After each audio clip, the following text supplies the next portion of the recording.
as much as Barack does. I don't think anybody could spend as much as Barack has. It's not about spending. It's about turning the government into a communist. He would definitely turn it into a social. Here's my problem with that. Here's why Obama might not have been as bad. Obama had to hide the fact that he was a communist. This guy's outspoken. He's off to the races as soon as he's in power. Because he'll say, I have a mandate. I sold communism and I won, so we're introducing communism. Yeah. Obama couldn't do that. Not the first 4 years. No, Obama came forward and said, that's right, we voted for Hopi change. And by the way, that was Tina Fey. Speaking about Hopi changey, speaking about hope and change, this should scare everybody because this is Bernie Sanders' commercial. It's 1 minute. And anybody this is not endorsement. No. Anybody that thinks that Hillary has a snowball's chance in hell, because that's how you're supposed to use that saying. Right. Not rolling down into hell with a snowball. Yeah, I don't.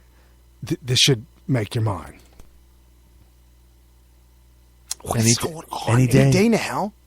Maybe you should. The son of a Polish immigrant who grew up in a Brooklyn tenement. He went to public schools, then college, where the work of his life began, fighting injustice and inequality, speaking truth to power. He moved to Vermont, won election and praise as one of America's best mayors. In Congress, he stood up for working families and for principle, opposing the Iraq War, supporting veterans. Now he's taking on Wall Street and a corrupt political system, funded by over 1 million contributions, tackling climate change to create clean energy jobs, fighting for living wages, equal pay, and tuition-free public colleges. People are sick and tired of establishment politics, and they want real change. Bernie Sanders, husband, father, grandfather, an honest leader, building a movement with you to give us a future to believe in. I'm Bernie Sanders, and I approve this message. A future in communism. Bowel movement. Whoa! Wow. He's got a movement, all right. So we'll give you everything for free, which means we need to take everything from you to pay for it. That's communism. It'll eventually have to. His argument is, we're just going to take all the money from those that make $250,000 or more. Everybody else, you don't have to pay anymore. People are buying that commercial. Oh, of course, because they don't know. Let me tell you, that communism doesn't freaking work. And it was a well done commercial too. Oh, sure, yeah, definitely. I mean, it sounded good. I didn't see the video portion of it, but sure, here's the reason why it's working. When you come out and say I'm a socialist and everything that comes out of your mouth is something that your average Marxist would say, and you're popular, right. I mean, you're off to the races. Right. So he's doing only what people want him to do. If people weren't feeding him the money, he wouldn't be doing it. If people would say... No. Well, we don't want this communism. Right. If people would say, whoa. Didn't you get the memo? This is America, home of the free. Right. And also home of the people that will kick communists out. Right. So you need to get out. As long as they're not willing to say that.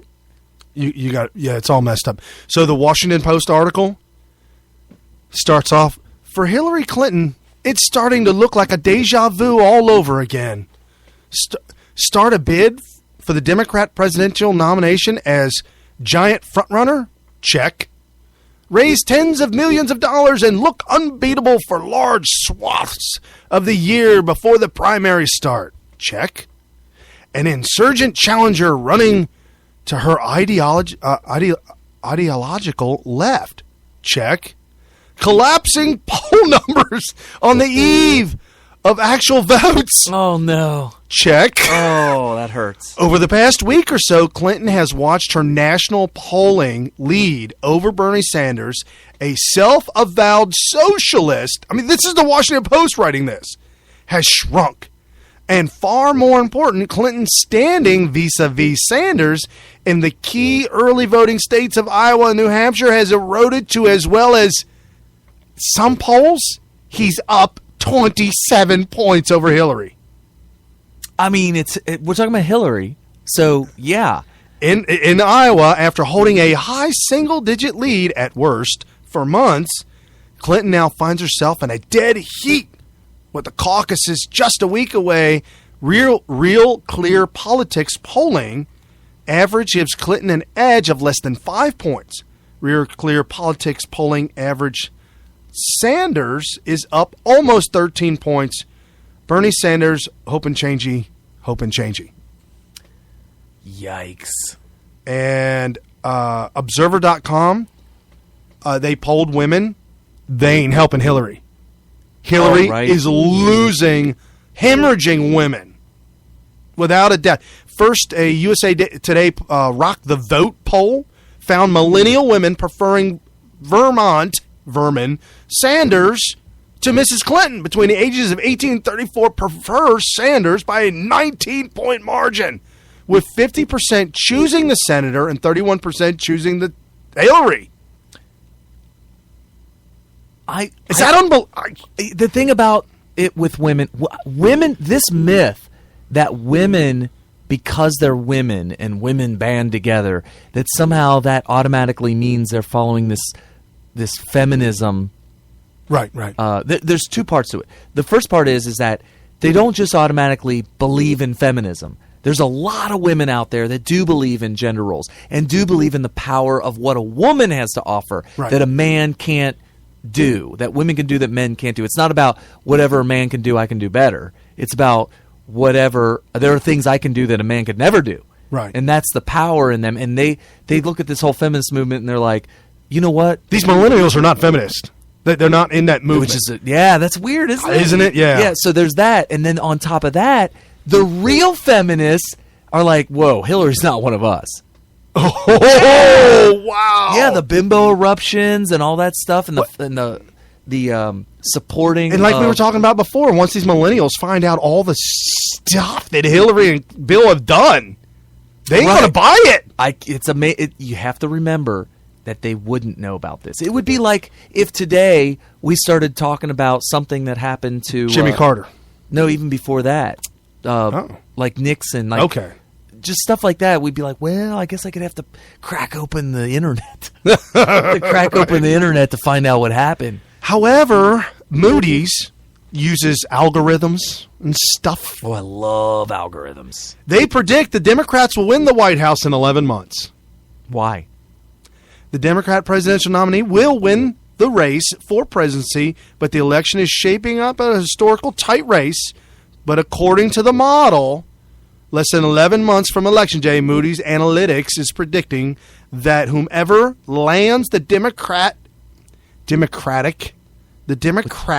nomination will capture the White House with 326 electoral votes to Republicans' 212. Are these the same computer models that they use to make the globe warm? Yes, it is. Or indicate that the globe is warming? Correct. Amundo. Well, then we know that this is a big hoax. Yes. And that the GOP will win. Just like the globe is not warming. No. Bloomberg.com, they had an article this week. Campaigner-in-chief Bill Clinton gives a worrisome speech in Iowa. About what? Former President Bill Clinton, campaigning for his wife in New Hampshire Wednesday, bluntly admitted how much more difficult than expected Hillary's race for the Democratic presidential nominee has becoming. Quote, he says, "This has turned into an interesting election. We're fighting it out in Iowa. We've got a little lead that I think is solidifying and maybe growing a little bit. We're on a home field at disadvantage here." Disadvantage? He said disadvantage? This is what Bill he's painting themselves as the underdog. Yes! We're gonna And if you heard his voice, and it was just really somber, and it was not the Bill Clinton running for president. He's like, damn, my wife's lost. She's terrible. And I still got to keep doing this. Oh, no. Do I have to go through the motions? Come on. Let me get on it. Let me get on with Bernie Sanders. Let's get this over with. Let me get on my plane to my island. Whoa. For those of you in the know. There's people waiting on that island for him. Yeah. So, last Sunday after the show, there was a Democrat debate. Well, there was that, and I put up a 1 minute thing. All you needed to know about that debate. It was pretty awful. Yeah, terrible. And they were bashed. DNC was bashed because they're still protecting Hillary, still saying that she's the one that's going to win it. Hell, even Bernie Sanders is protecting her. We shouldn't be talking about these emails. Right. Well, Trump came out this week and said she should be indicted. Yeah. This week, there was information. There's no justice in America without an indictment of Hillary Clinton. She... well, I don't know where that part went. Anyway, she it has come to find that she had more than top secret information in her emails that was exposed to other governments. Okay. Like it was higher than top secret. And there other governments had actually, like China and some other governments had accessed her server and stuff. And they're saying that this is just incomprehensible. So when they say that you live in a glass house, they're literally mean you can just see through it. Correct. It's not about crashing with the rocks being thrown. No, they just see through it.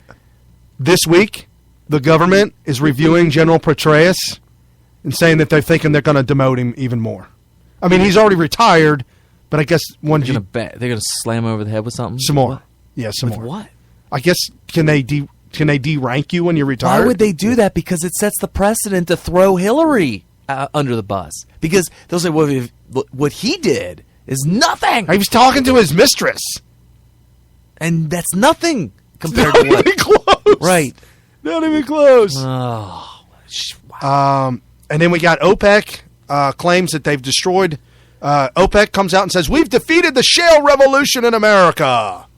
This by the Times. By the way, UK. It's like 99 cents for a gallon of gas. Oh, no, Michigan, 80 cents, and one claims to have 47 cents a gallon. I don't see how that's possible. I don't see that one either. But that was out on Breitbart. But you made the case for it. If they have to pay somebody $50 a barrel to get it off of their no. It was property. a North Dakota crude company said that they're trying to unload their crude oil. So they're paying people to take it. The company that buys it from them has offered them a negative 50 cents a barrel. Meaning they have to pay. To get rid of it. Okay. 50 cents a barrel. In that case, I don't know about the refining process, but I could totally imagine under those circumstances ending up with 47 cents per gallon gasoline. Right. I could see that. Right. And the thing is that they have no other way of they can't stop this. And OPEC has done this. Now Obama has given, and John Kerry, and they've all given Iraq all their stuff and all their money and everything. Last Sunday, the U.S. Treasury Department announced it would impose sanctions against a number of individuals, including Iran, because they're coming out with a ballistic missile program. Iran's ballistic missile program poses a significant threat to the region and the globe. However, Iran said, nuh-uh, we're going to do it anyways. Nuh-uh. We're going to do it anyways.